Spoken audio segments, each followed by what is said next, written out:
At the last second. Namaste. Namaste. Welcome to our special once a Sunday a month youth satsang. And I noticed a few have come in and snuck in who do not fully qualify. I see you, Kiki. Welcome anyway. Hey, you, it's you not younger just- people have to watch your borders. All right, so Oh my namaste and God, that was welcome. so funny. It is the youth program has a specific focus, but it of course not much different than the focus of all us oldies. We all got the same issues, the same structures. So now today the theme is to explore two principles, two kind of very fundamental, very important, nourishing, strengthening principles that give us the capacity to travel on the spiritual path, and they are love and faith. And I think it's a wonderful topic. Faith and truth. Excuse me, is it faith and truth? Yes. Well, I had read love and faith. Okay, faith and truth. I don't know. Carlo came up with it. Okay. Carlo, what is it? You gonna talk? Ask him. Were you listening, Carlo? Yeah, I thought it was faith and trust or something. Oh, that's what it is. Love faith. and- No, it's faith and trust. Faith and trust. Okay. Love and truth sounds good too, but it's faith and How trust. about we just go with what shows up?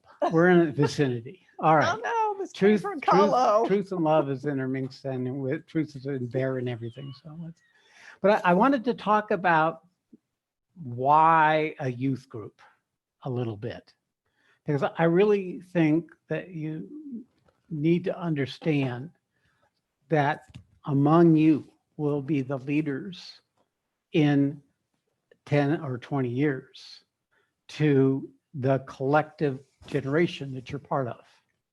And that the idea of being able to prepare yourself, whatever that role may be, is the same work we all do as we look to find and live our Dharma.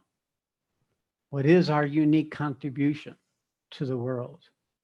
And why I'm saying this, because as we go forward during this very intense time of transition for the next hundreds of years, but certainly over the next decades, there are going to be periods of chaos and challenge and difficulties. And so I wanted to talk about this characteristic of humanity that you would be the leaders of. There is a book I'm reading called We're Doomed, Now What? God. Sorry.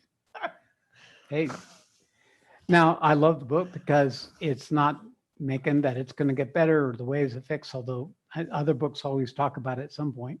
But he's really talking about how does humanity made it this far? That's a good What have been some of the principles? And what they have found out is that no matter what happens, humanity keeps adapting, keeps somehow finding a way to ink out a living. You know, think of whoever decided to live in the Antarctic. I mean, come on, right? How do you live? You can't grow anything. It's freezing all the time. You know, how do you live in an environment like that? Well, it's this particular quality, a dogged insistence to create meaning, collective meaning together. So that even when it seems chaotic and meaningless, where there would be in any other paradigm no future, there comes together a gathering of values or beliefs or ideas, principles that help people together to derive meaning from whatever is arising in a way that has allowed humanity to survive through many, many troubled periods, much more physically disastrous than perhaps the one we're going through, at least initially. So creating meaning. creating shared values, aligning ourselves with some fundamental purposes that are directly related to our survival, but our interconnectedness and the need for each other. This whole principle is, in fact, very fundamental to what the Bhagavad Gita is talking about. All my work with people is about creating a point of view that allows you to hold what is arising in the chaos of the disruption of your own spiritual transformation. That paradigm, that creating a different point of view, a different way to hold, is how we create meaning. It is a way of organizing ourselves. It's the purpose of religion. It was the purpose of the gods. It was purpose for all myth and all traditions, all story making, was to create a thematic movement where mankind could feel in the current moment connected to some aspect of a shared unfolding, a sense of purpose, even if it wasn't for a particular future, but it were the values that made what was important in the lived life of each generation. So your work is to be prepared, to be the one that helps support those of your generation, to have a context, to hold what is coming.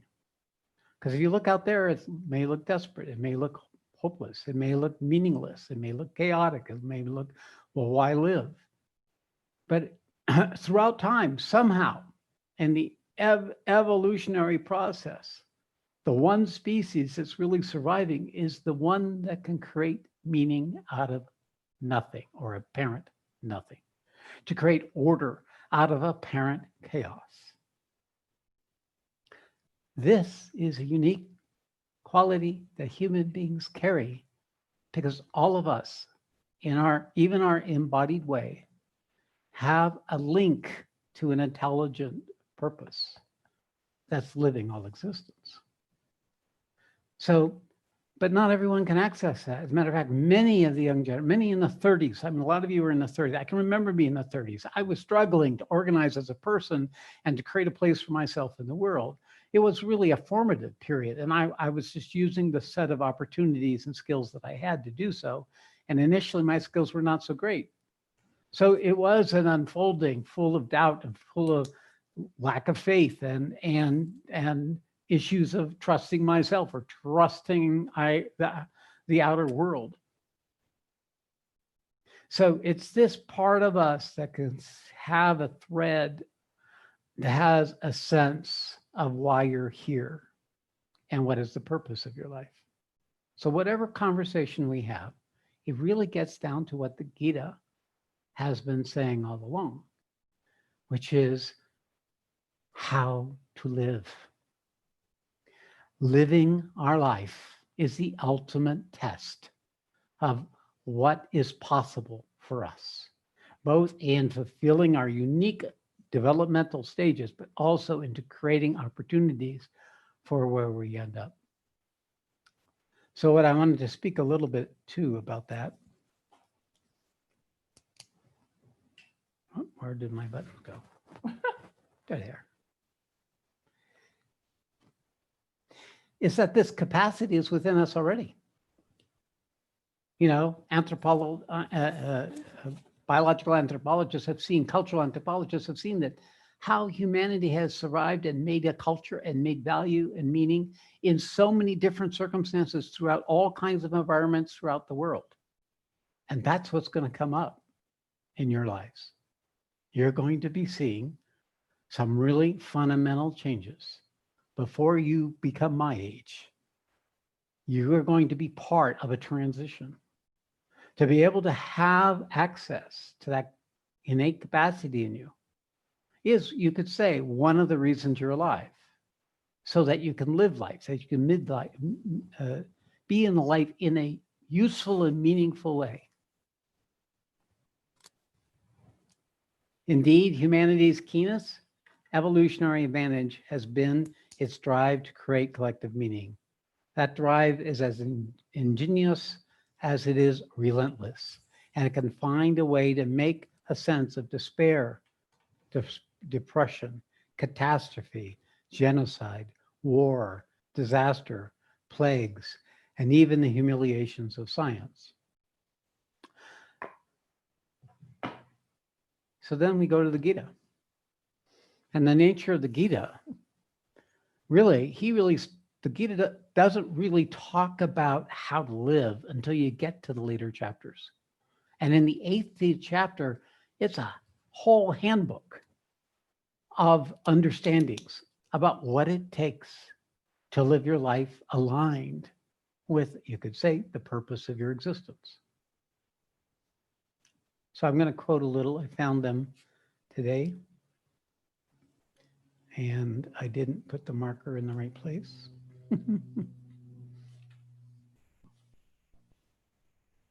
First, it speaks to the 4 castes.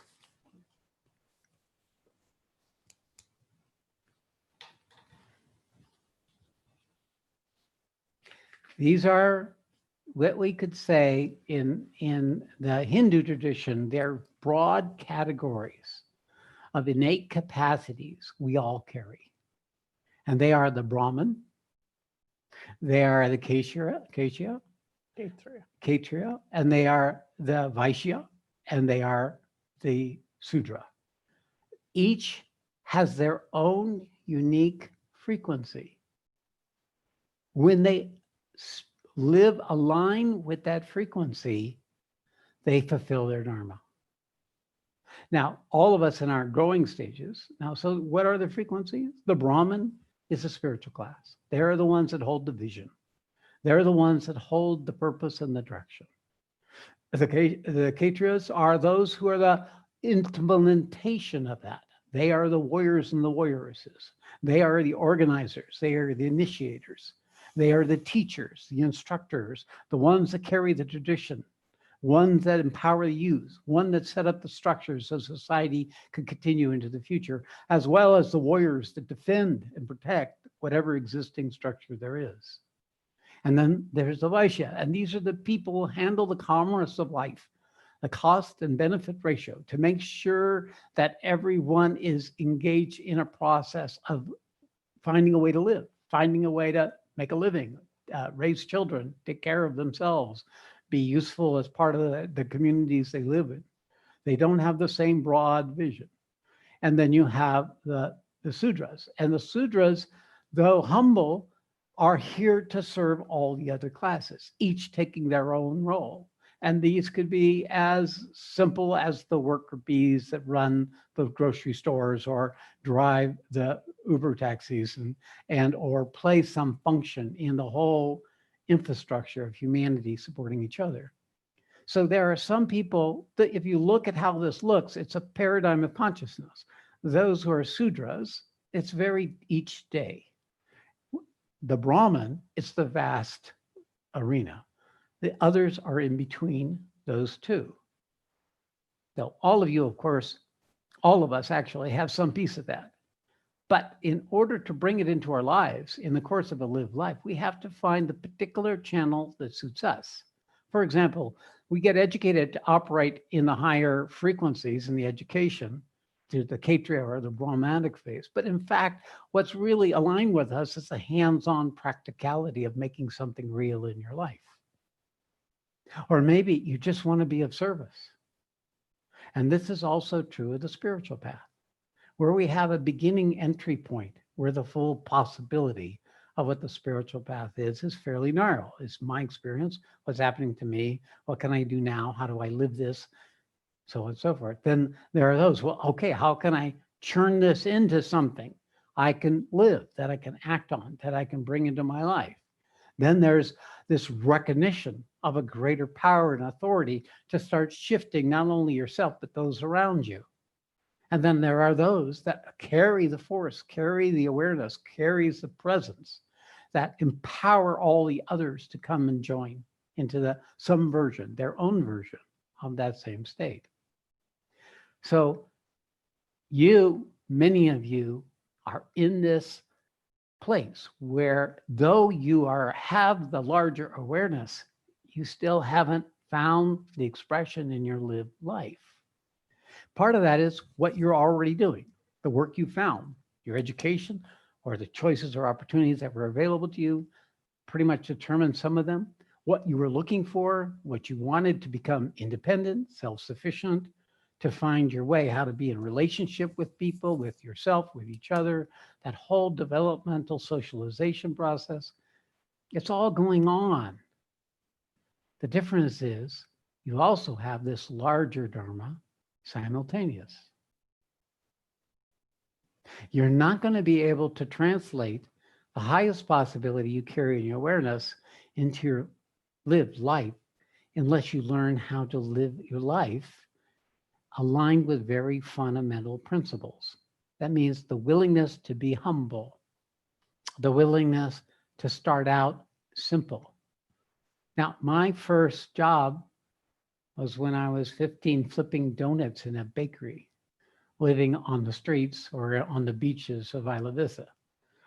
And it was that job I was so thankful for, because that's the only source of money I had, and I was living by myself. I didn't make much money, but it was enough for Taco Bell and coffee.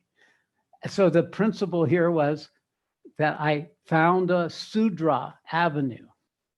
And I was so remarkably happy, even though I had a fair degree of education at that point, remarkably happy to live that way. And that stayed that way even after I married and had children. I was washing dishes. And I didn't need a greater future. I was so happy to wash dishes. You were in college. Yeah, I hadn't started college yet, but I was about to. And then the opportunity came to start college. And that's where I learned I could learn. That's where I learned I could actually be more than I imagined. Then I came out of that Sudra role and started discovering capacities to figure out how the world worked. I became more of a Vaishya. I began to discover that I had a coin of value that could be translated into a way of supporting myself. And that the more I became educated, the more capable I could be able to support myself. And at that time, my wife and child eventually led me to choose to be an architect. All of this was occurring after I met Meher Baba, after I became aware of the vision of possibility of being a spiritual awakened being. But I recognized it hadn't come yet, that I wasn't capable yet. So what I had was my life to live. And it's that which eventually had me choose to be an architect. An architect is something between a Kshatriya and a Vaishya. It's a business and a creative expression. Kshatriyas are also the artists, the innovators, the inventors. So this possibility became part of I expanded into that. And as time went on, I was in a process of developing my social skills, coming out of the tiny little box of my individual Sudra life, or the box of living off of very few coins and having to do all the repairs on my car myself and to worry if I had enough gas to get to work.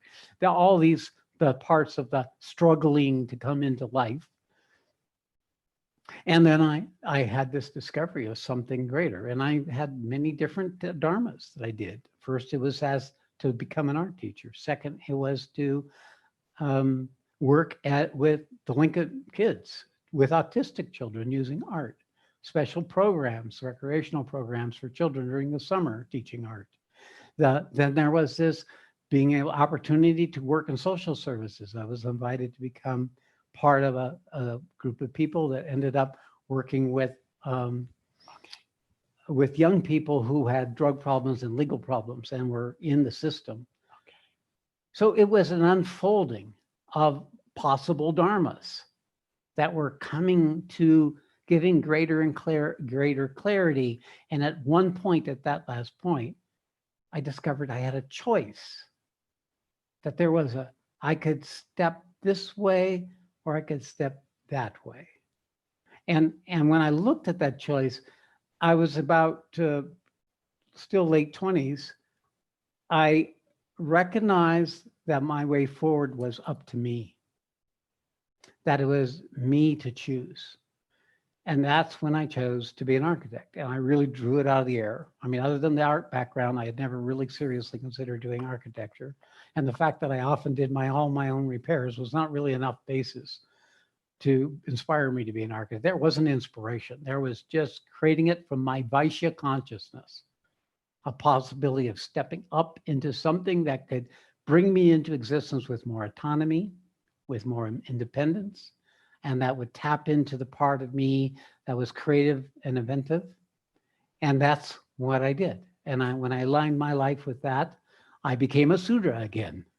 I became having to deal with the low level of just showing up and getting enough money or finding a place to live and working double jobs sometimes to pay my way through school.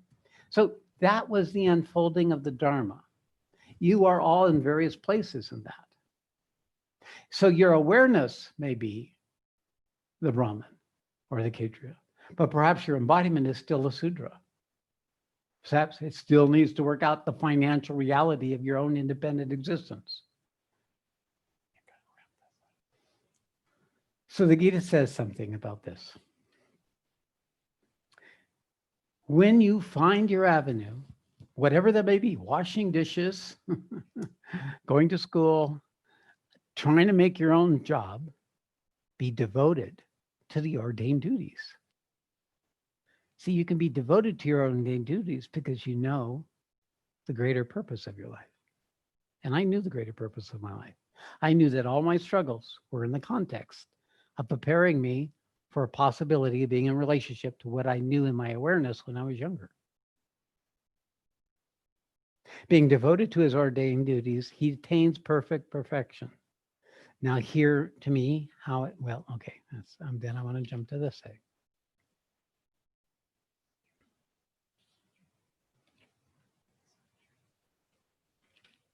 Just give me a minute, please. I have a theme.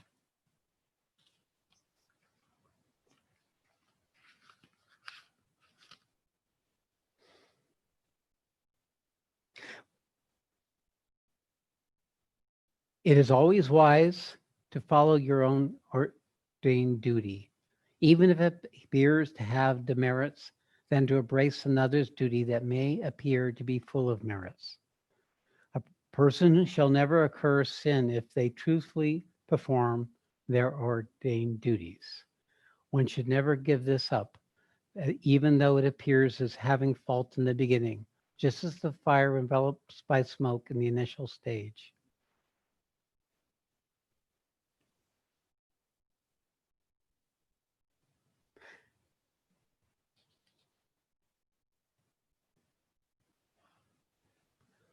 Renouncing all actions in your consciousness to me and having exclusive devotion to me, Arjuna followed the technique of the yoga of intellect to reach the state of eternal union with me.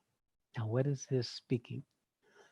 It's speaking to our ability that through the immediacy of the Dharma of our lived life, as it is as a human being growing into the maturity of your final position in the world, you have concurrently a developing of yourself into the higher capacities to hold the realization that you are been aware of now. So what does this look like? How does that translate? Is really the work we're talking about. This is the conversation of Dharma. How to live aligned with Dharma, even as an aware, awakened, aware being, is to be in life as a human being, meeting those things that still are undeveloped in you simultaneously. And this is where we come to this conversation, which I'm not exactly sure what we ended up to be the final version. If it was love and doubt or faith and doubt.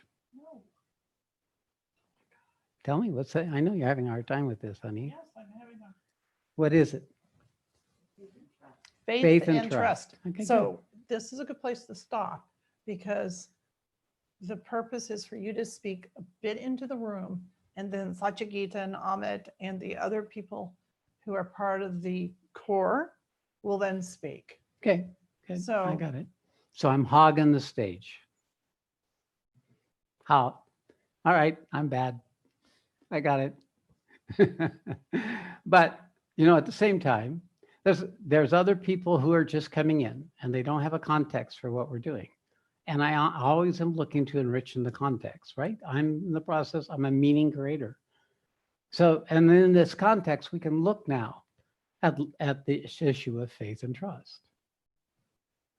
Because if you have this larger context, the issues of trust, and there is no issue with faith, become simply part of the fodder of your own developmental capacity to come into life both as a worthy human being and as recognition of the divine, your divine nature. So if we look at this, if you look at faith versus trust, the very fundamental principle of faith is it doesn't need trust. It is without conditions if it's faith. So there's no such thing as conditional faith. It's not faith then. It's a conditional belief or hope or wish or want, which is, by the way, the foundation of issues of trust. Trust is still an expression of consciousness that doesn't yet know it can get what it wants or hang on to what it has, or doesn't know what it has, or doesn't know what it wants.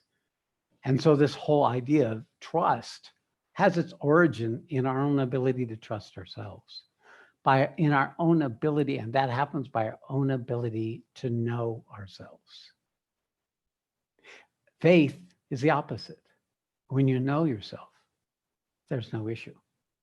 You meet the challenges of what arises. And if your own distrust or fear or doubt or confusion rise up, faith is what allows you to continue to take the positive actions or the actions aligned with what's being asked of you, or the actions that are aligned with the purpose of your life.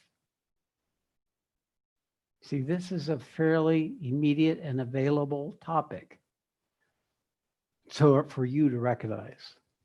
Because if you have faith, well, then you're already at the source of that you can trust. Your ability to live aligned with that, however, may not still be developed. And therefore, you will have periods of time where there will be doubt, self-doubt, projected doubt. The idea of not being able to see correctly what's actually going on because you don't know to trust it. You don't know to trust, and you may not know it's about you. And therefore, the habit is to trust it, like trust a teacher or trust a teaching. Whenever we look to trust, then you can know that the part of us is still seeking outward something that it doesn't recognize it has inward. However, if you don't trust yourself, then you can get that the source of the distrust doesn't have anything to do with outward. It has to do with you yet not knowing yourself, or yet not living your life aligned with that process of knowing yourself, which includes knowing your limitations, knowing your strengths, knowing your weaknesses, knowing what work you have to do, and knowing that you need to do that work in order for those efforts in yourself to come and into life as an actualized, independent human being. See, it's the work for human beings and for spiritual beings. It ultimately comes down to making it real in our lived life. You can apply it to relationship. You can apply it to your capacity to be independent in the world. You can apply it to your ability to be useful in manifesting the purpose that we're speaking of here. We can apply it to those times where you step out on this stage and you're trembling and shaking and you don't know if you can do it, but you take the action anyway, no matter what the outcome occurs. And if the outcome occurs and you don't have the fullness of your own faith, you could be defeated by it. And if you have full access to your faith, you would learn by it. And you would begin to trust a process of not doing it well until you did it well. You see how this thing translates into almost every piece of your life where you're in the midst of having to once again meet the things in yourself that are not yet developed. as well as giving you a sense of what part of you can hold all that's arising in the content of you as a interim expression of the unfolding, evolving alignment with the purpose of your birth. Okay, so I'll shut up. Will you ever forgive me? So where's Carlo? There he is. Carlo, do you want to speak to why you chose this topic? Yeah. Great. I can say something. Actually, I haven't prepared anything because I'm I'm just coming out of a world peace, leading a world peace meditation. Oh my God. Yeah. But something in the lines of what Sat Shree just shared about how having faith is so key to when things get so chaotic, when something is not in our control is so important, because this was the example here as well, where if I didn't have faith in the process, the outer result being a measure of that, success was just not, I see it was not going to work, because there was some organizational issues that I completely couldn't even predict that went wrong, and just people didn't show up and all this kind of stuff. Yeah, welcome to life. Yeah, but what I actually wanted to come forward because why this topic came up initially for me was, and quite specifically around doubt, because that theme has been strong in my life previously. Even my surname has links to the topic of doubt, and I didn't know that this would be even translated here when I started this journey.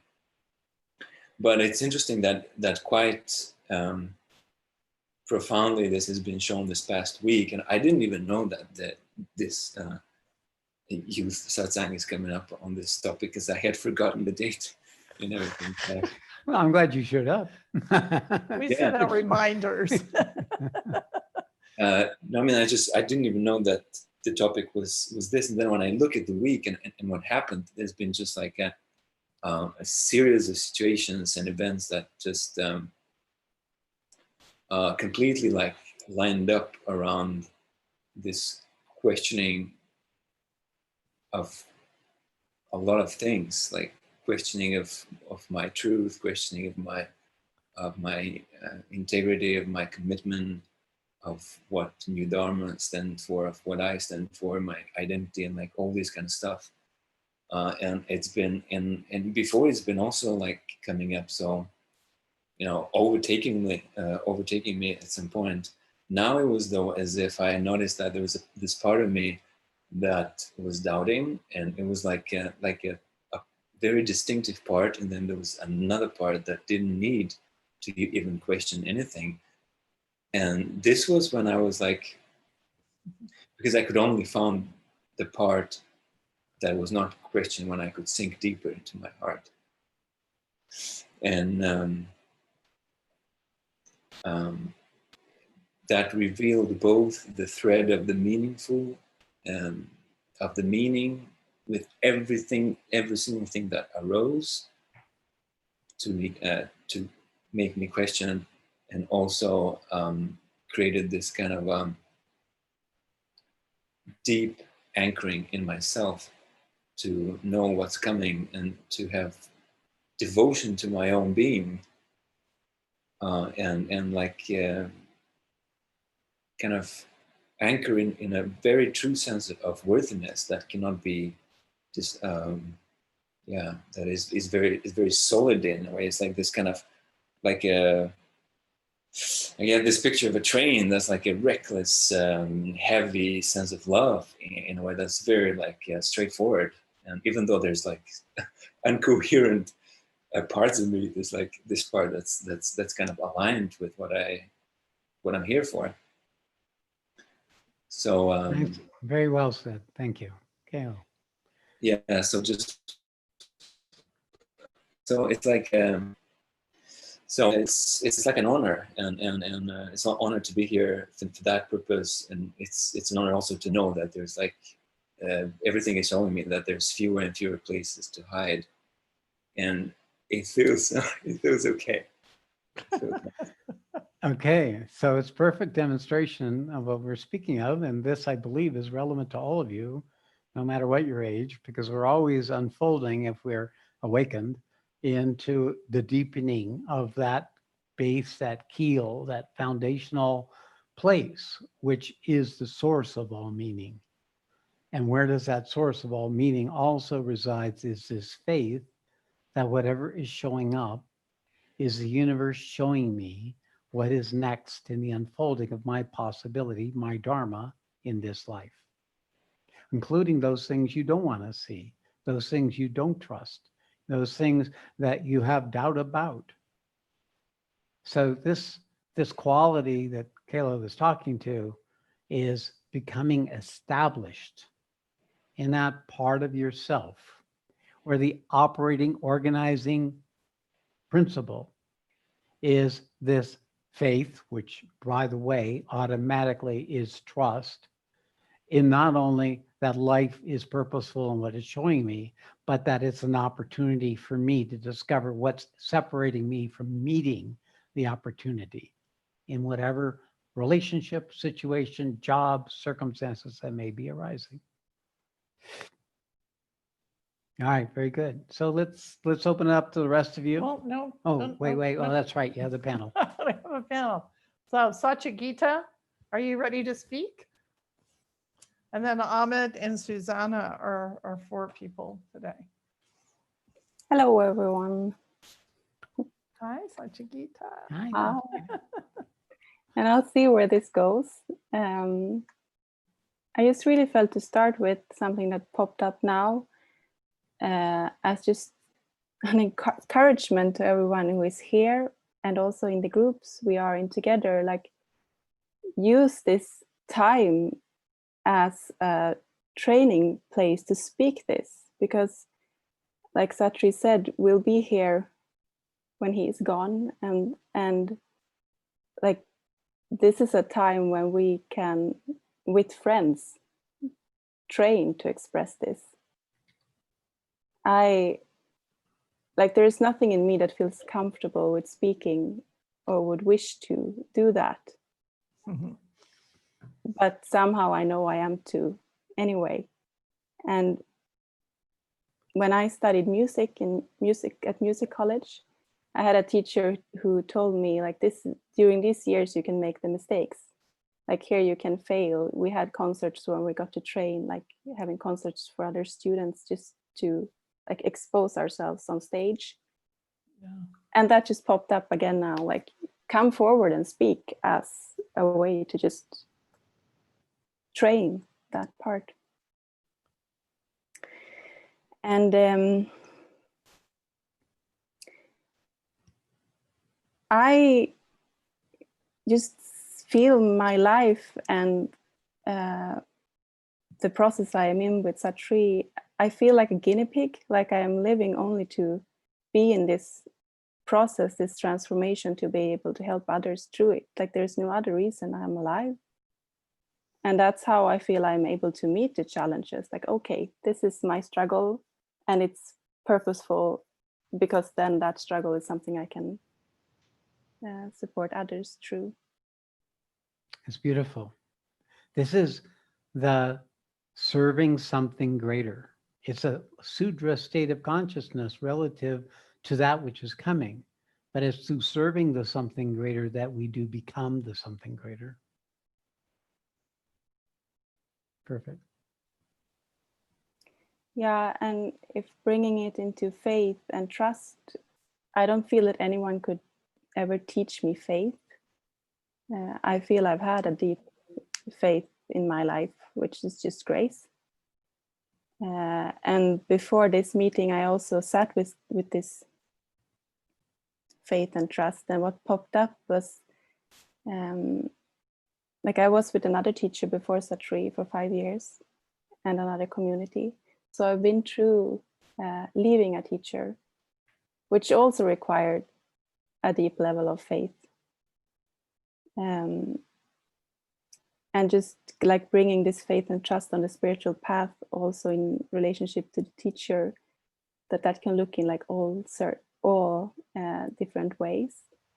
And I knew when I met you, Sat Shree, I knew like I want to know what's true within me, like regardless of that being confirmed by someone else. Because I had been in a community where I looked to others to confirm it and to say that I was on the right path.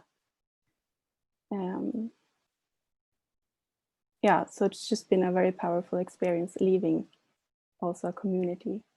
Yes, that is. Leaving behind what you had attained before, to go start again, to create again. What allows us to do that?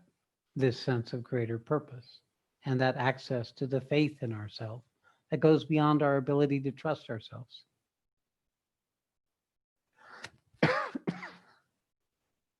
Very good. Thank you. Thank you. Amit? Thank you, Sajikita. Namaste. Namaste, Amit. Good to see you. Same here. Yeah, this topic is pretty easy for me to speak on, like the faith part of it, or where to live from. That Yeah. was always natural in me. It's the how to live that took me a little while to get my head around.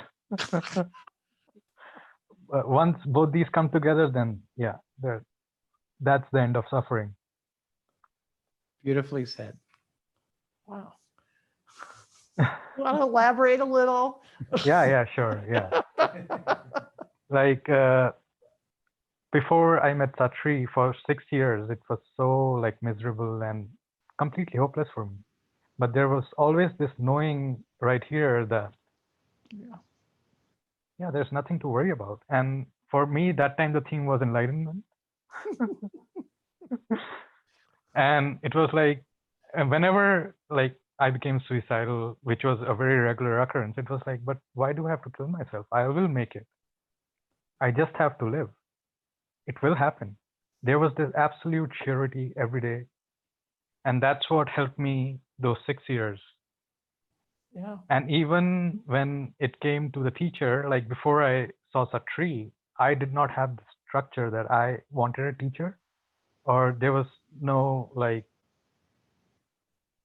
yeah, the structure which looks for a teacher wasn't there. But when I saw him, I just knew there was that same knowing that I have to go and see him. And with faith, there is no charge behind it. It's absolutely neutral, but very strong. So that's how you can differentiate between faith and trust, because trust has this vital charge behind it. And it is based on circumstances outside of ourselves. So faith and belief, trust and belief are like fair weather supporters. When everything is good outside, oh yeah, it's there. But when it becomes dark, that's when Sat Shree becomes the problem, for instance. Or it's all his fault. So yeah, these two aspects on the spiritual path, one relationship with the teacher and the faith in that I will fulfill my purpose no matter what.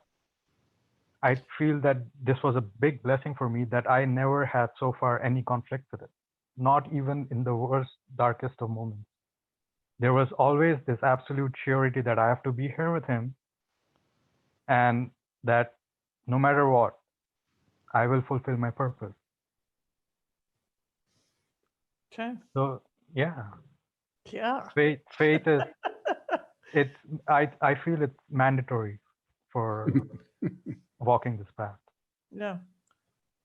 I totally agree with you, because all the years that he was gone, when he had his awakening and when he left, there was always that, like you say, surety that this was exactly what was meant to happen. And so within that space, I could go through all the crap and shit and darkness that came up around it and still kept moving forward. Yes.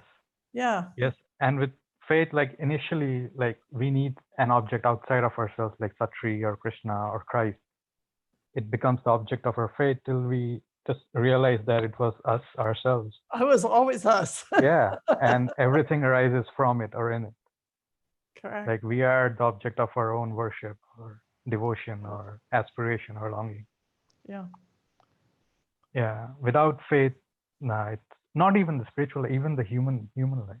Yes. Because doubt is a very powerful place to be in, and I feel that's very important to be in that. And without, if you don't have faith, then being with doubt is impossible. When everything says no, you still stay on the boat. Faith gives us that strength to do that. Yes. Very good. Thank That's beautiful. Thank you so Thank much, you. Ahmed. Okay, Susanna, are you ready? Just like that. Good to see you. Hello, everyone. Oh, wow. My heart was pounding, but when I clicked unmute, it quieted down. That's something new.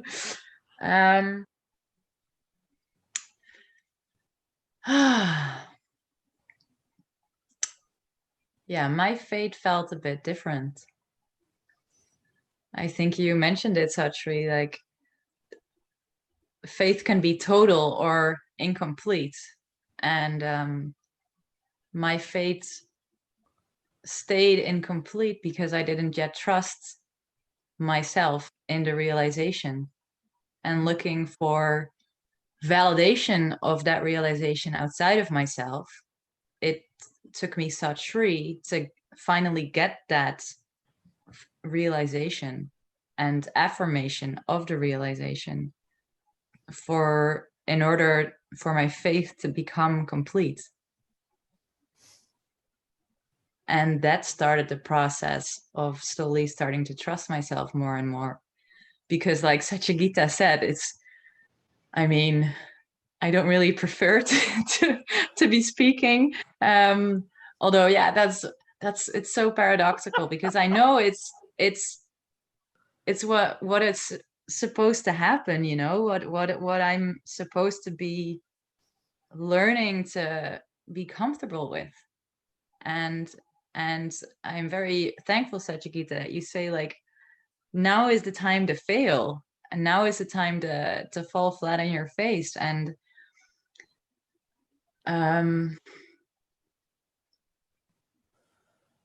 what I've come to realize on the topic of trust is that I'm beginning more and more to realize that I kept dismissing like this safety thing because of, you know, you have the faith and how to put words. Yes, that I wasn't allowed to look for safety, because ultimately safety is a scam, you know. Safety is an illusion, because everything is always changing, and that's the only safety you'll ever get. So I kept, you know, dismissing myself of you know, I didn't allow myself to look for the safety. But I'm realizing more and more to gain this trust, to gain this faith. You know, this faith is something formless. What we're striving for is something formless. But there is this need for safety in the form to be able to start exploring and experiencing this formlessness. So I'm allowed to seek safety, and we all are. And I think that's something very important to remind ourselves of, that it's okay to want that. Perfect. The path of insecurity will bring you to the path to safety, to security. The path of of doubt will bring you to faith. So the principles are the same. You get familiar with that experience of being unsafe. Because what it is just an experience. It's the mind that creates evidence. But the experience of being vulnerable is, in fact, expanding our ability to be in existence in the way that existence would require of us to be in anyone's circumstances. Now, you're right. And also the other thing I wanted to bring out is sometimes you need devotion. You need the feeling of someone who sees you and you see them to find that place to make yourself whole, the person in you, the wounding in you, the needy child in you, where you can discover that you are the source of your own consolation, of your own healing, of your own affirmation. So very beautifully spoken, Susanna, thank you.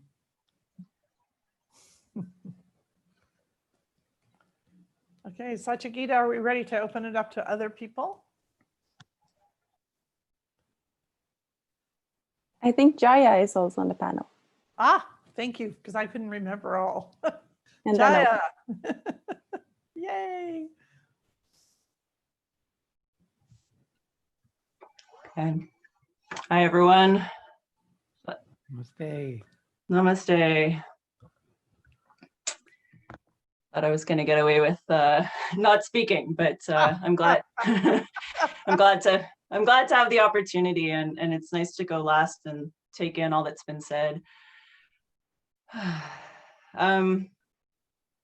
Yeah, I feel similar to what has been said that I feel blessed to have a deep faith that feels that it's come by grace, that yeah, just this kind of deep faith in what I am and where the journey goes that permeates everything. But I feel that what I work at constantly is like bringing that faith into every moment. And Sat Shree, when you were talking at the beginning, I was thinking a lot about my work and the work I used to do. The first 4 years I was with Sat Shree, I was working full time and running organizations, and the work was very stressful, but I don't know, there was something about like having Sat Shree in my life and his faith in me that just allowed me to take all sorts of risks and steps. And I have anxiety, but yet I would like speak in front of 300 people. And there was something about like, I'd just be like, I'm doing this for Sat Shree, I'm doing this for Sat Shree. And it was something about like the symbol of him and his faith in me and the idea that I could go beyond what I thought I could, that was amazingly expansive. And yeah, just to see that it didn't matter if I failed, it didn't matter if I was like awkward or nervous, I just had to take the step. And so I think, yeah, maybe like proving that to myself over and over again has given me some kind of more enduring faith. But preparing for today, I feel like it was just tested in every moment of today. So it's like a continual process of making that permeate everything. So, thank you. Beautiful. Thank you. Can I comment on what Satyagita said? Because I just wanted to thank you for saying what you said about sharing. This is the time to make mistakes. This is the time to, like Jaya did, take, risks you would have never taken before without worrying about the outcome. Because I wish someone had said that to me when I was younger, because growing up in my 20s and 30s was a real stressful time, because I thought I had to be perfect, that I had to already know it, and to actually walk into the space of make all the mistakes you can make now. I mean, you'll still make them later on, guys. It's not going to all go away, but it just, there's the faith just pulls you through this in a way that I would have never. I mean, it came much later in my life. So I'm really excited that you spoke that, Satyagita, because I hope others can take that in, because that's a valuable thing. It's so valuable. So thank you. All right, so there's a lot of people with their hands up, and Kathy is going to start calling on you. And you can ask the question of any one of the panel members who spoke, or of Sat Shree, or just bring it out. Okay, so first up is Caroline. Hi, Caroline. Hello again. Great to see Good you. evening. Great to see you. No, I just wanted to, because what Amit shared with like the sense of the faith, like that it's neutral. And I recognize that because, and it reminded me of when I first met my first teacher, when I was around 19. It was like the meeting with him responded to my faith that I didn't know I had. And from that point on, this faith has been like an awake part of me that has been like the commonness of everything, even though I forget it sometimes, but then the universe comes in and sends something and reminds me. So there it is. And then I remember that, oh no, I forgot. I went into blindness, or I went into, so that faith is this neutral thread that's always with me, even though I'm not awakely aware of it at the time. I just wanted to share that Perfect. faith for me. Thank you. Exactly. Yeah. Namaste. Thank you. Thank you. Thank you. Next up is Sophie. Hi, Sophie. Mm, How are welcome. you? Welcome again. I'm alive. Hi. Thank you for bringing up this topic. There is something on my mind that has come up several times, but I never felt it was the right time or circumstance to maybe bring it up. On the Satsang on Friday, Sat Shree, you told me about my purpose, about holding the cry of the world. Right. And what comes to mind is the experience I really struggled to digest because I lived in Poland and I worked there. And I experienced like the cynicism and how we were like taken advantage of for like the cheap labor force, and how so many young and talented people with master's degrees will never be able to come to their highest potential because they're stuck in the system. And this experience has affected me deeply, returning to Sweden and trying to work here again, because I deal with so much guilt that I have the privilege of being here and I can go back. I'm a librarian and I can go back to working, and I really struggle with not feeling the passion for my old job because the experiences and the pain is still with me, and I really have a hard time finding my way back to working again. Got it. That is a trauma. Yep. Yes, it takes faith to go beyond trauma, because that part of our individuality that can be traumatized doesn't have access to that quality of our being. So my recognition of the solution is by continuing to take actions that bring forward the trauma, but not so much as you get overtaken by it, so that you vaccinate yourself to being with that structure of guilt and shame and diminishment and lost opportunity as you start manifesting a new possibility in your lived life. So that will heal that just particular part of you, Sophie. Otherwise, faith is why you're here. Why is faith is the part of you that can receive this as really finding a new way to hold what has happened to you as a meaningful training for the unfolding of your unique purpose in life.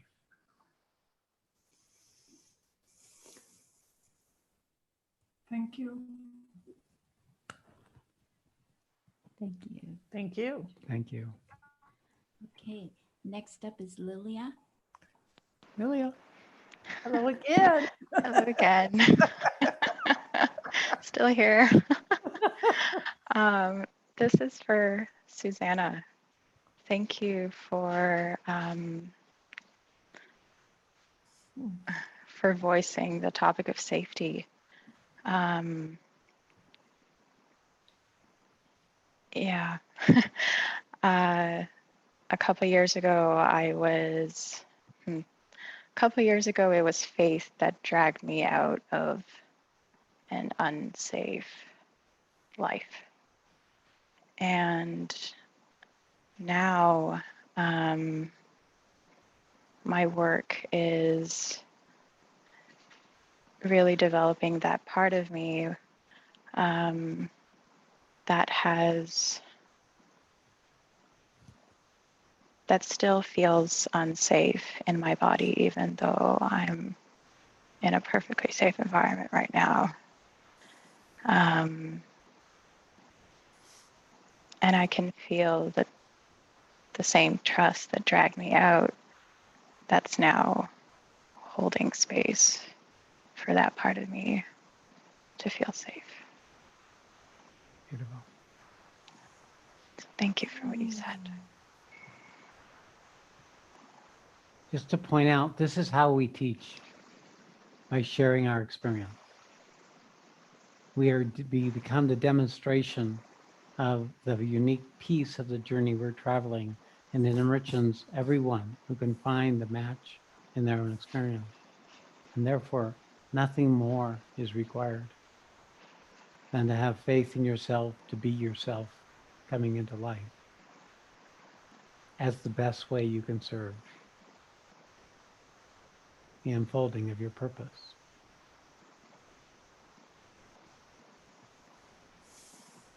Beautiful. Thanks, Lilia. Thank you.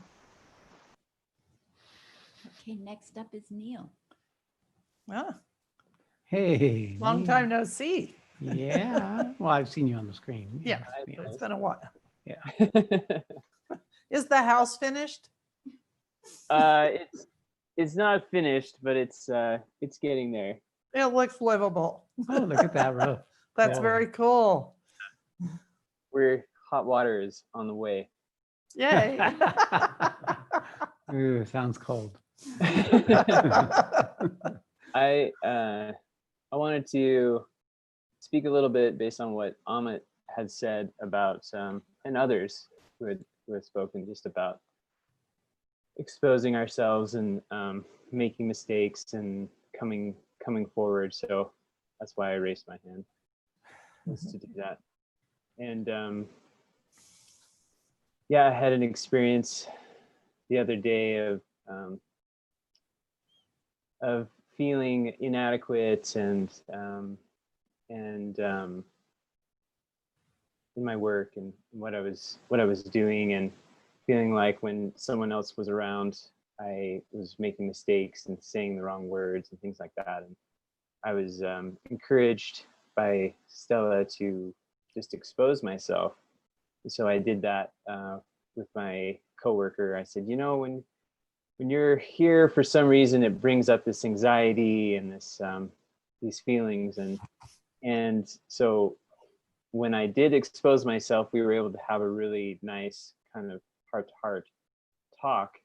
And then the next day, all those feelings were gone, and I was able to be much more present and available, and was able to look him in the eye and meet on a much deeper, more present level.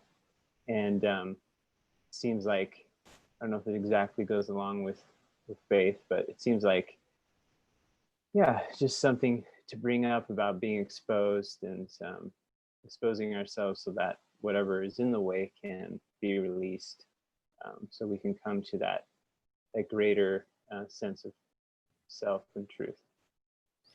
You know, it points to the secret of life, is that the Gita points to it everywhere. When you can see me and all beings, you are me. And what is that? That is, you are the source of faith. So when you actually move into connection with another, where you can meet yourself, that truer part in them, then the issue of trust or distrust for yourself or them disappears in the link with that same principle that is faith within you. You're both nurtured out of that moment of vulnerability to come into a place that no longer needs trust or safety to be. So that is another way we leap into the world, is become intimate with that which we don't know how to be intimate with. And the way to do that with another being is to be vulnerable, to be yourself. Very good. Perfect. Step-by-step Gita application.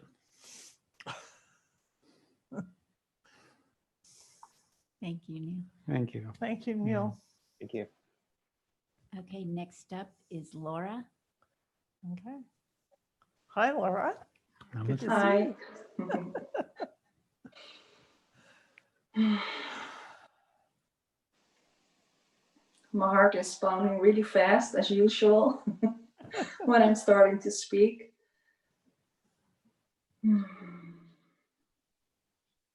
So a year ago, I started a Gita study group with Sat Shree at the new yoga school. And ever since I started that, my body started to become sick, and a lot of pain showed up. And I noticed that it is triggering me into dejection and really dark parts of myself. And this Friday, I had a lot of pain in my body and I could barely hold it. And then for the first time, you, Sat Shree, start showing up. Like as a visualization, I was lying in bed and I could see you right in front of me. And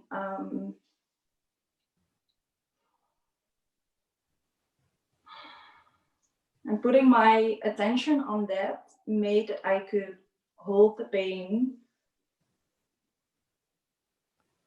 Yeah, it was a really special experience, and I realized that in that moment that you truly are my teacher. And that's your faith that tells you so. Because it's in your own experience, you discover a resource outside of yourself that you haven't known before that helps you find that same resource within yourself to endure the process you're in as part of the unfolding purpose of your life. So this is the role I play for many people. I represent a principle that allows you to access that same principle yourself. Until that time, you can hold it as your own. That is the spiritual path. And that is the true role of any true spiritual teacher, is to hold for you the space of what you are becoming. Very good. Thank you. Thank you, Laura. Thank you. Okay, next up is Andrew. Andrew. Hello, Namaste. can you hear me? Yes. Hi, we can. Andrew. Namaste. Have I met Hello. you? No, we have not met. This is the first time I've been speaking at one of these meetings. I've been randomly logging on for a couple of weeks. I've noticed Andrew's phone. So nice to meet you. Andrew, where are you? Yes. I'm in New York. Wow. Okay. Welcome. Welcome. Yeah, thank you. I recently had a health crisis and spent some time in the hospital, 80 days, and it was on the mental health side. And it was some things are still straightening out. I'm trying to take it one day at a time. But I related to many things said, especially feeling a little hopeless from time to time. I have a lot of support here in New York, outside resources and stuff, but I also related to feeling unsafe, sometimes, and that's from an old pattern and old way of thinking. But I appreciate the talks you guys give, and I just wanted to say hello and introduce myself. Thank you. All right, Andrew. Thank you, Andrew. Thank you. It's so good to know that your own struggle is not just yours, that many others struggle in the same way. And that sense of being able to know that you're not isolated and alone reduces the pain of the hopelessness or the self-doubt or the process that may arise.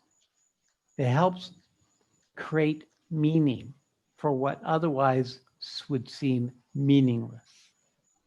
And that is what we're pointing to here, that in a common assemblage of the recognition of our shared journey, there is this new organizational way of holding life for each of you. This is what to create into the future. And this is, of course, the purpose why we're doing this. And you are all doing this. Andrew coming forward and saying, I'm here too, is a powerful statement for Andrew to bring into existence this possibility for him. You see what we're doing? You see how this is happening, not only for yourself, but for others? Very good. Thank you, Andrew. Okay, next up is Ellie and Jess. Well, hello, ladies. Yeah, hello. You look like a different kind of Jeff than I'm familiar with. Jess. Jess. Jess. Oh, okay. So who's speaking? Me. Okay, Jess, go ahead. Okay.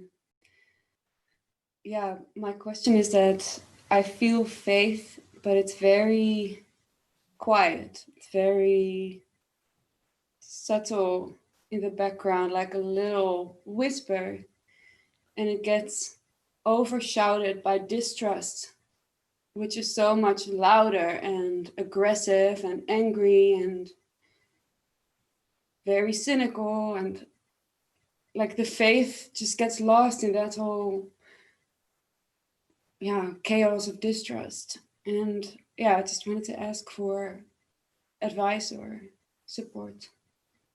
So initially, I want this to go out to the panel to let you respond to Jessica's question.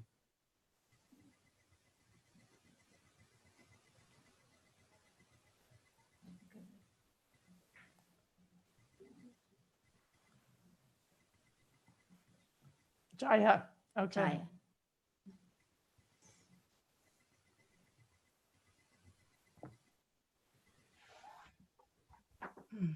Yeah, I really appreciate what you just spoke. I feel I resonate with it deeply.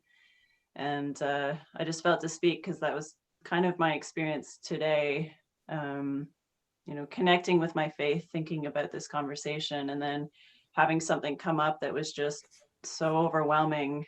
I felt like I didn't know how to be with it. And the process for me today is just trying to get as present as possible with what was coming up in the moment and feeling it and drawing on my connection to Sat Shree and and praying, and eventually it started to move and broke through. But it feels, and then what kind of came up for me was like, this is the path, is taking my faith into every moment and every hurdle and doing the best I can. So I don't know if that answers your question, but I just felt a resonance when you shared. Thank you. Beautiful. Thank you, Jaya. Someone else on the panel has something to share. Amit, go ahead. We have 15 minutes. Yeah, I think for me, that's where, if you're linked strongly to enlightened master, helps a lot. Because I remember when it was very, very grim for me, and I was popping like 5 oxycontins in a span of an hour and still not being able to sleep for even 10 minutes. That's how bad it was.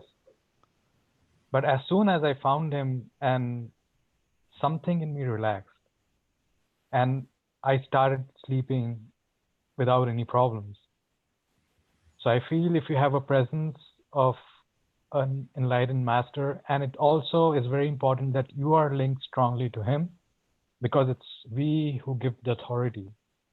The teacher cannot do anything without that. So if you have that strong link with a teacher, then I think a lot of the problems just follow it. Thank you. Thank you. Beautiful. Thank you. Okay. Thanks, Jess. And Jess, I will say to this, that we all, oh wait, look at Susanna. There we go. Oh, Susanna. This is great. Here she comes.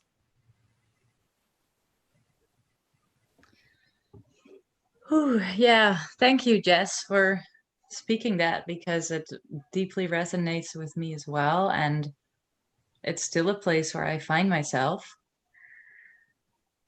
But just like I shared with the dismissing of the wanting safety, I try to dismiss the voices and the doubts, and I didn't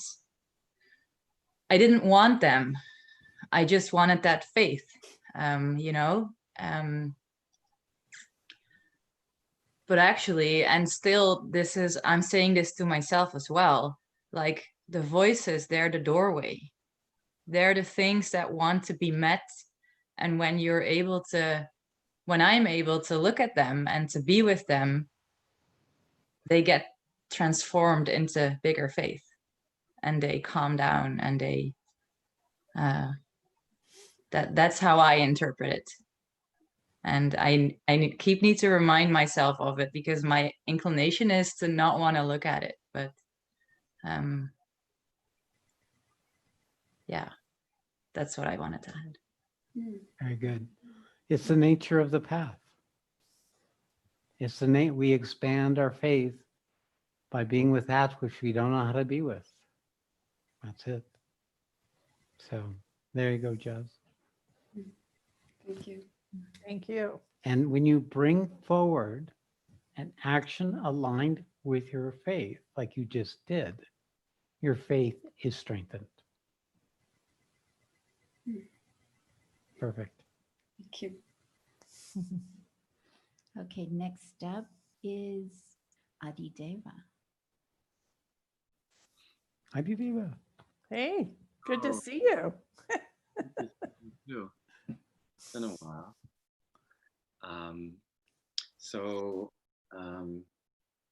I had something coming up around faith and failure. Oh, Tanya's up.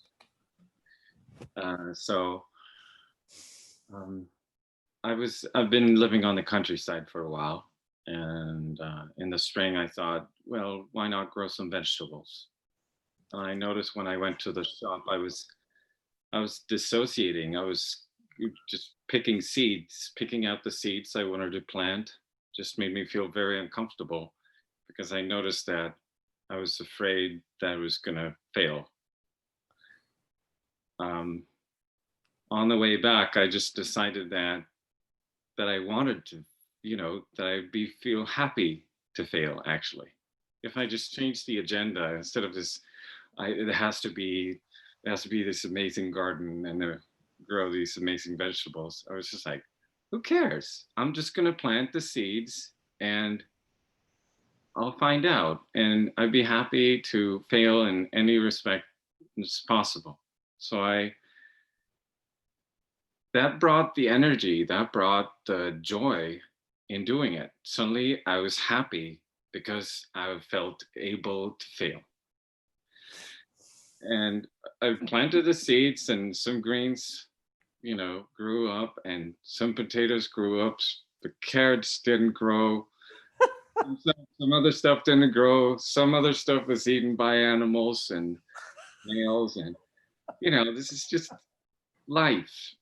And but I remember to enjoying doing it, because I could be relaxed and not have a fixed idea of an outcome. And I remember the little prayer I just gave to the earth, and then I cried a little bit. I never felt that I connected that much with like the earth mother principle in some ways, but then I could really feel that she was going to do the growing. Yep. I wasn't going to do the growing, Very important. yeah. There's so much relaxation in that. And I think I'm at a point in my life, when last time we communicated via email, Sat Shree, you confirmed also what I feel is just like an ability to be alive, like an ability to be in life.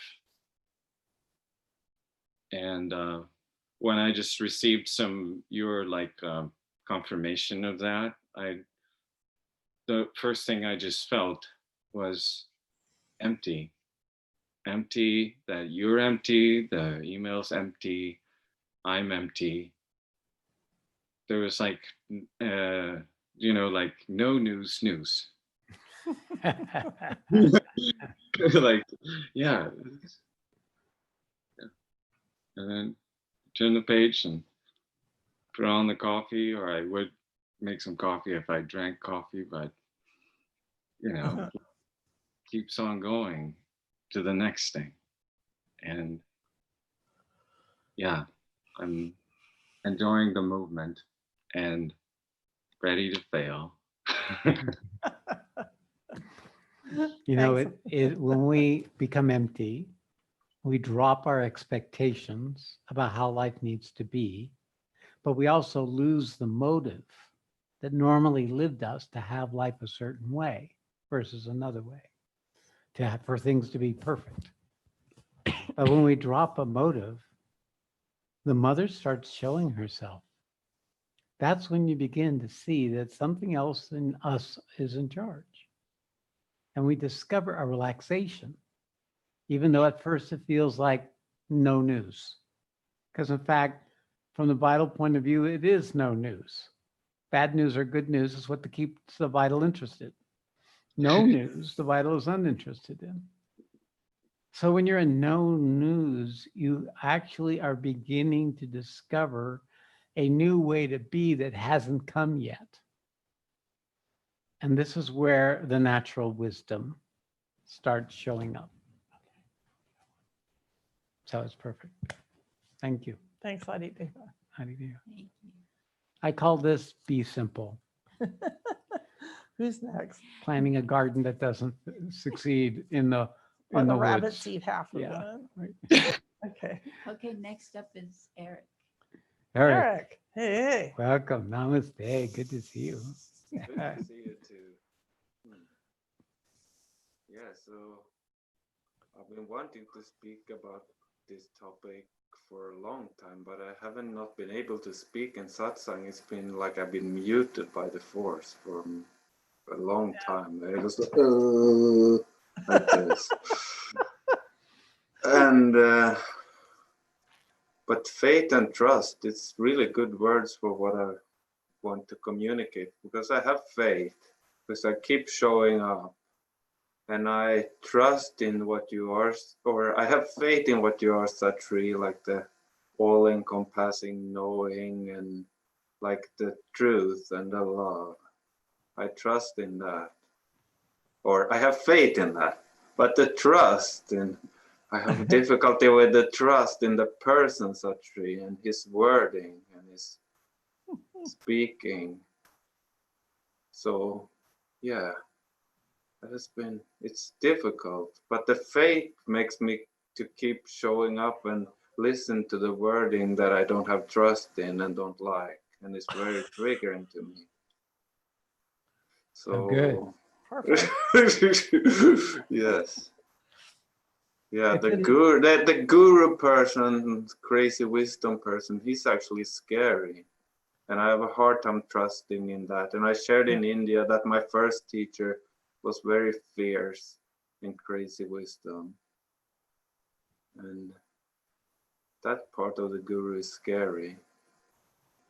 I'm a teddy bear. He's Come a here. teddy bear, Eric. Keep Yeah. that. Yeah, maybe. I am not so sure. No. While you're hugging the teddy bear, you're being eaten by the teddy bear. Yeah, and suddenly he kicks you in the gut like you did in India. Yep. And then you're like, oh. Uh-huh. But the faith, the faith, that has been there since the beginning of the spiritual path. So, and I don't see much purpose in my life other than the spiritual path, whatever it may lead. I have no idea, but yeah, so faith and trust. Perfect. And it's important for what you just said, Eric, the issue of meaning. Because the meaning is of course sourced from the faith. But in the life, it needs to be created. So that's one thing I want to speak to, that is when you come to the place where there is no need for meaning, where the faith is sufficient and the need for meaning or purpose is no longer there, and you're still in a body, you're still in life, in relationship, in work or future, you could, that is the opportunity to create meaning. And that draws on what's left in your nature that has not been able to live truly up to now. The ability to come into existence in extraordinarily new ways than what was possible before you coming to where you are now. So this act of creating meaning is a willingness to once again dive into those territories that you are still undeveloped in you and see them as opportunities to deepen and enrichen the fullness in the human that you are with the divinity that you are. So I want to point that out, that it's not necessary for you to be the guru or you be the wise one or you to be the Brahmin. Rather, it may be to be a store clerk or to be helping learning an apprentice, or to do what you did on the rigs. It doesn't make what difference what that work is when you already are the source of meaning. So you see how simple that becomes? That life is not something to be afraid of, but to be discovered from this place that no longer needs trust, that no longer needs to feel safe. Realizing you're the source of your faith, your trust, or your safety. Yes. That's what's coming. I can feel it. Yes. Yeah. And then you start tapping into that current of Satchitananda, and then it becomes interesting. Yeah, I much prefer this teaching, what I'm feeling now, to all the words. Yes. Good. Perfect. Okay. You got one more. Thank All right. Thank you. All right, Eric. We have time for one more person. That's it. Okay, next up is Lizzie. I don't know if it's. And Scott. Hi, I'm Scott. And again. Scott. Hi, Scott. Again. Yeah. Namaste. Good to see you. How are you doing, Scott? And Lizzie. Yeah, weathering the storm and the culture, and it feels like this is really heartening to see these gatherings and hear the message. My question, I know we're wrapping up, but it has to do with being generators of meaning in the world. And when we live in a world that is so secularized, where people who maybe have spiritual experiences, I mean, can often be pathologized, and to realize that there are these levels to reality, that there are, you know, demons and there are entities, and these do exist on some plane of reality that's reaching out into our reality. And I feel like as things heat up in this stage we're in as a species, just how to co-create a new narrative. And because the Brahmin class, it feels like, is occupied by experts and scientists who don't believe in a spiritual reality. And I know, as someone who's a mental health worker and has had my own struggles with mental health, and realizing, oh, these are spiritual experiences. Like, this is, my heart is being asked to take in more. And it feels like service work is integral to that. It forces me beyond my own sense of limitation of what I can handle. And the more I develop awareness, or the more I have ecstatic experiences that go up, like the deeper I can go down into the pain that I carry as a man on this planet. And I just have, I guess, the question to the panelists too is like, how do you embody that in a world which does typically make you seem a little crazy if you believe in these energies or God, or, you know, it just, that feels like there's an internal trust that I have access to, but it often feels diminished by the world. And so there's a secrecy or a reason to hold that close and only let some see it, perhaps. Well, I know that we also just radiate that when we're in that state. It doesn't need to be spoken of. But I feel like there's such a call to service, right? And that's obviously the point of this gathering. So I humbly ask you, I don't know how everyone is dealing with that in the last 12 seconds we have here together. Okay. Great question, Scott. And maybe it is a topic to deal with where we can go more Are richly. we talking about embodiment? Yeah, it really is. How to bring the faith into a lived life where it's challenged continuously. So anyone on the panel who feels to respond to Scott's? Satchigita. Yeah, I can so relate to this, all of it, both the like expanding and then being able to go deeper into the darkness within me or in the world. And I do, like you said, like I keep it safe, or I don't speak it. I live in a small place. I don't have a community here. So I share it with you, like the people around New Dharma online. And apart from that, I keep it very much to myself. And if people come to me, then I speak.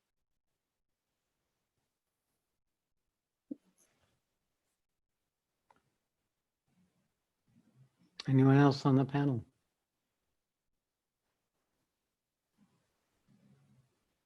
Anyone not on the panel like to speak to it?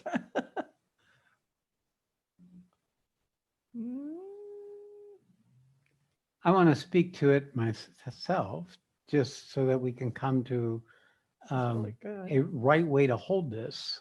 So it supports Scott in recognizing he's fully recognizing the truth. And what you have to work with is the listening that's available to you. You have to strengthen your ability to come into existence in that vulnerable way, to discover with those who can hold it and receive it, until you can gather the strength to speak, to create a listening, which would not otherwise be there. In fact, you become the listening. And what is it that creates listening? Is when you live in that essential truth of yourself with compassion and connection. And you can see the being and even the worst of them that are out there. Because if you can connect to their being, you actually open a doorway to listening with the being, even if the ego can't hear it. So this is an incubator. This is just like Satchigita said, an arena where you can practice. Practice being strong in revealing your vulnerabilities and to taking chance. Also, it's a good time because I do believe the recognition of the dark forces, especially someone who has met the darkness within them. It's a very important stage in this, the maturing of yourself as a spiritual being in the journey, but also in your ability to continue to meet the darkness and not get overtaken. So it is a worthy conversation for those that are ultimately going into the work like I go into the work, which is to meet the darkness, just like you are, Scott. So this, all of you are, is this capacity where that is the organizing principle of your purpose. Because I just want to say, you said the issue. You spoke it exactly and accurately. You have the answer already. But this is arena where you can confirm it and to recognize it in others and empower others through your own coming into confirmation or faith in your own information that will empower them to have faith in their own recognition of what is true and not true and needed in their lives. All right, Scott, thank you very much. Appreciate it. Okay, so we made a promise to end this program in an hour and a half, so we went a little bit over. So John, you're going to get left out, but not ever. So my request is, there's many different ways. You hold this question until our next program, which is in about a month, or you post the question under the youth group on the app and get the feedback from the group, and then Sat Shree can also give feedback. Is that okay with you? Got it. Thank you. At any time, all of you who've already come into the app, and if you haven't, just send us a request and we'll get you into the app. It doesn't cost anything. You just give your email. The youth group is the most active group on the app, though the other groups are catching up, but you can use any of this as a discussion place within the app in the youth group program.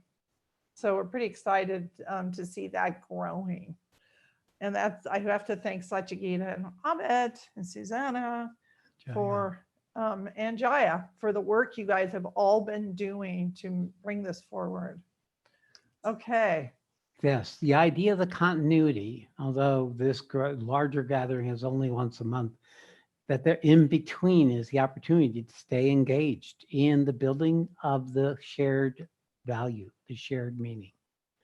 This comes by communication and by finding the fellowship, finding yourself and others, that you create a shared meaning.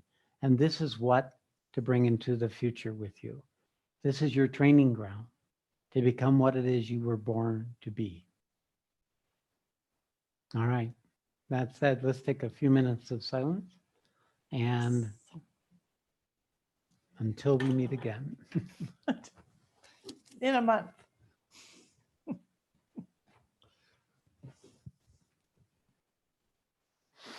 So be aware of your breath, become aware of your body, just sitting here where you are. Be aware of any sensation or energy in your body. Let us begin.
Hari Om Dhat Sat.